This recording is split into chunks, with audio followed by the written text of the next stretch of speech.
حضرت لقمان علیہ السلام ہوگا۔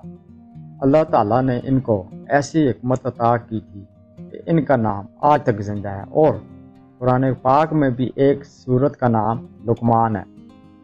اللہ تعالیٰ نے قرآن شریف میں ارشاد فرمایا کہ ہم نے لقمان کو عقل مندی اور کہا کہ حق تعالیٰ کا حق مان، اگر تو اللہ تعالیٰ کا حق مانے گا تو یہ تیرے ہی بھلے کے لیے ہوگا۔ حضرت لقمان علیہ السلام نے اپنے بیٹے کو چند نصیحتیں کی جن کا اس صورت میں ذکر ہے۔ ان نصیحتوں کا مطلب یہ ہے۔ اسلامک سٹوریز کے معزز دوستو، میں ہوں محمد ظہیر، اور آپ تمام دیکھنے اور سننے والوں کو میری طرف سے السلام علیکم۔ ویڈیو شروع کرنے سے پہلے نئے آنے والوں سے گزارش ہے کہ پہلے اس یوٹیوب کے منفرد اسلامک سٹوریز کو سبسکرائب کرتے ہوئے ساتھ بنے گھنٹی کے بٹن کو بھی دبا دیں تاکہ ہر نئی آنے والی ویڈیو کا نوٹیفیکیشن آپ کو بر وقت مل سکے اور آپ اس کو اسی وقت دیکھ سکیں۔ شکریہ۔ اے بیٹے، اللہ تعالیٰ کا شریک کسی کو نہ بنانا ہے کہ بڑی ناانصافی ہے۔ ماں باپ کا کہنا ماں، تیری ماں نے تجھ کو پیٹ میں رکھا اور اس کے لیے کتنی تکلیفیں اٹھائیں، پھر 2 برس تک دودھ پلایا۔ ہاں، اگر تمہارے ماں باپ یہ کہیں کہ اللہ کا کسی کو شریک بناؤ تو پھر ان کا کہنا نہ ماننا، لیکن ان کی خدمت پھر بھی کرتے رہنا۔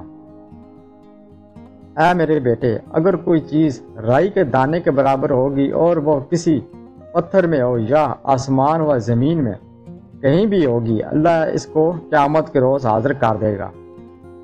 اے میرے بیٹے، نماز پڑھا کر اور بھلی بات سکھا اور برائی سے منع کر، اور مصیبت پڑے اس پر صبر کر، بے شک یہ ہمت کے کام ہے۔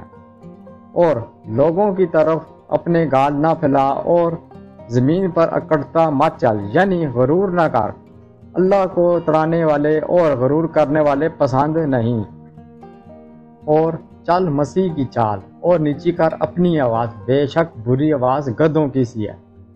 حضرت لقمان نے اپنے بیٹے کو جو نصیحتیں کی وہ ہم سب کے لیے بھی ہیں کہ اللہ کا شریک کسی کو نہ کریں۔ اس کا مطلب یہ ہے کہ ہم یقین کر لیں کہ ہر کام کا کرنے والا اللہ ہی ہے۔ ماں باپ کا کہنا مانیں، اگر ہم کی نیکی یا برائی کریں گے تو اللہ تعالیٰ اس کو قیامت کے روز حاضر کر دے گا۔ اس لیے ہم کو نیکیاں زیادہ سے زیادہ کرنی چاہیے اور برائیوں سے بچنا چاہیے تاکہ قیامت کے روز ہمارے نیکیوں کا پلہ بھاری رہے۔ نماز پڑھا کریں اور لوگوں کو نیک بات سکھایا کریں اور بری بات سے منع کریں، اور نیک بات سمجھانے اور بری بات کو روکنے میں ہم کو کچھ تکلیف برداشت کرنی پڑے تو اس پر صبر کریں کہ یہ بڑے ہمت کا کام ہے۔ غرور نہ کیا کریں کہ یہ اللہ کو بہت ناپسند ہے۔ اونچی آواز سے نہ بولا کریں کہ گدھے کی آواز کے مشابہ ہے، اور ان سب باتوں کو اپنے دل میں بٹھا لو۔ سبحان اللہ۔